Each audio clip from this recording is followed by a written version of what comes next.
and welcome to Review Station here at Jubilee Road for the first time in 2021.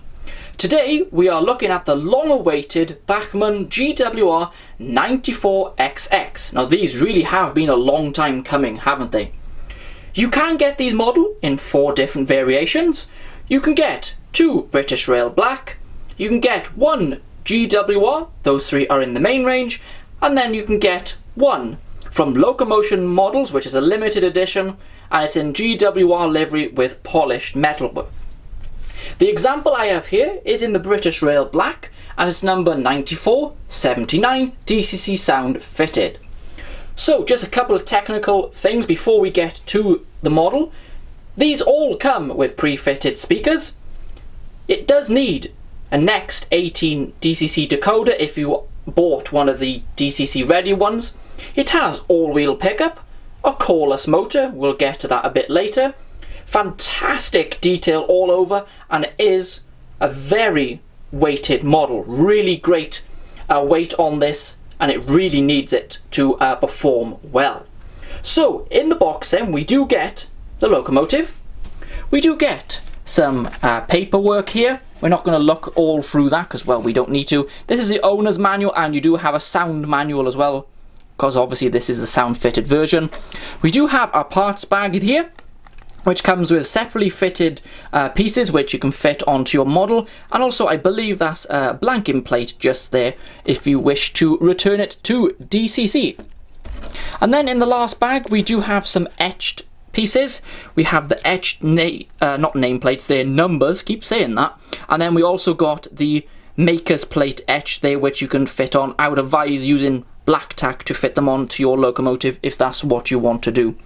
And here is the model itself, really fantastic looking model. It does come with a firebox glow, which I forgot to mention, and are you ready?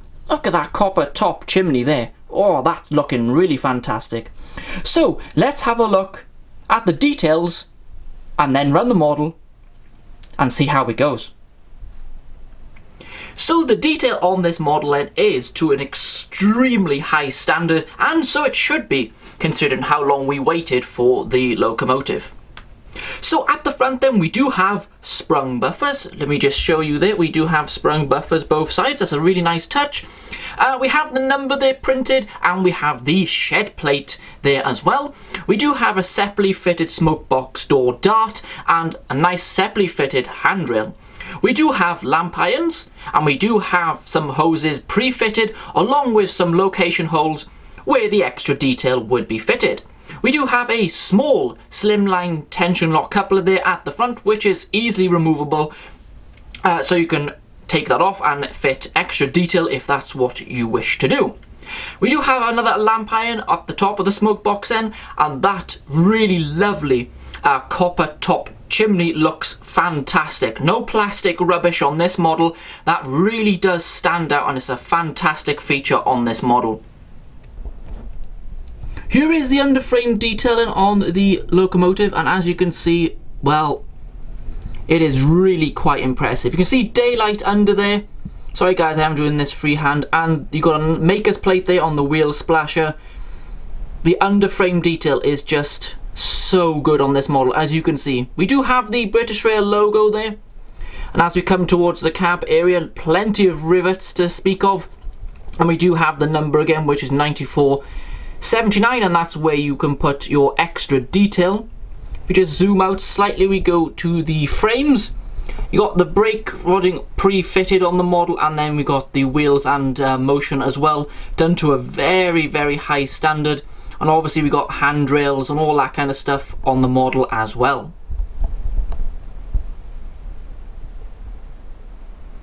As you can see, the model does come with a very well detailed cab interior.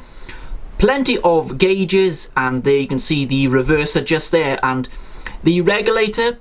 And this loco does have something nice. It does have an operational firebox glow on this, which we'll take a look later on.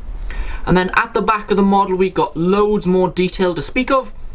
You can see all the different lamp irons, vacuum hose, and obviously we've got the sprung buffers again.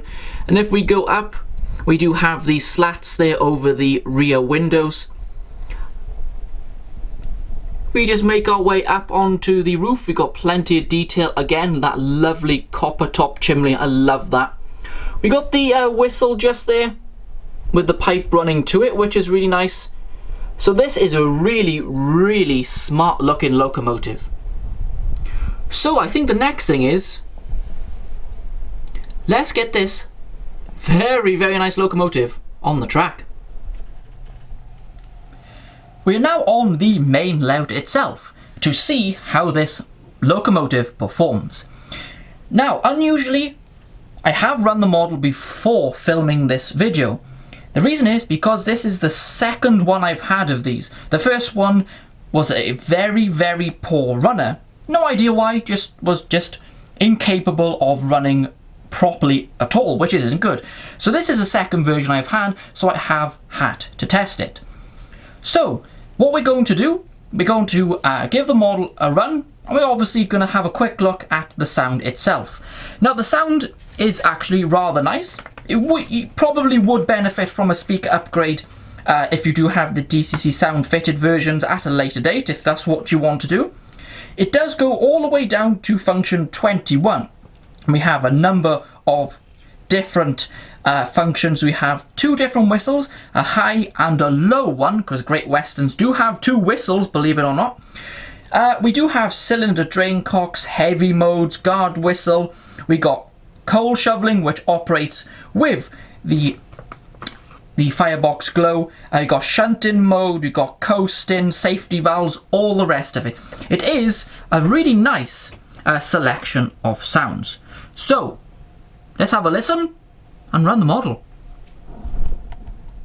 As usual, function 1 always turns the sound on, so here we go. Yeah, pretty good volume, possibly a little on the quiet side, but I think that is rather nice. So I'll just quickly show you the two whistles that we have on the decoder. We have the high one first.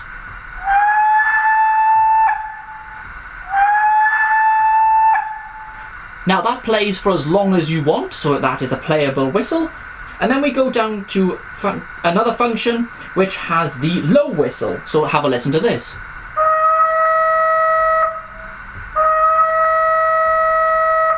So that is a really unusual feature to have on a factory fitted DCC sound model. So let's play them together.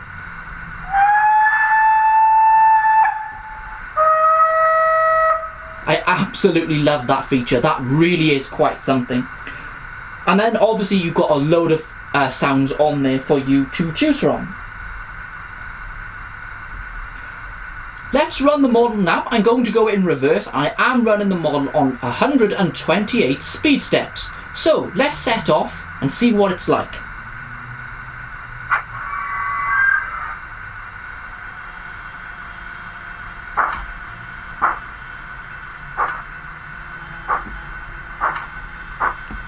It's a little bit on the jerky side, as you probably noticed there, but seems to have smoothed out now.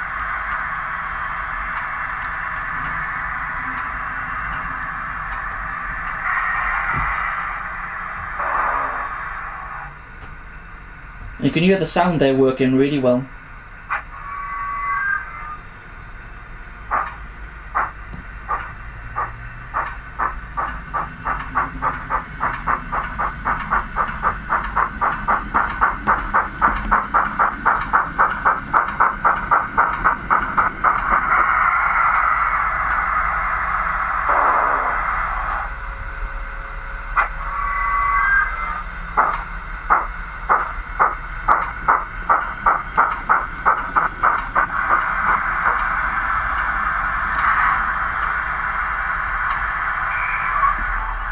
In conclusion then, now I've had a good chance to have a close look at the model and give it a run and listen to the sounds. Overall, I'm really rather impressed with the locomotive.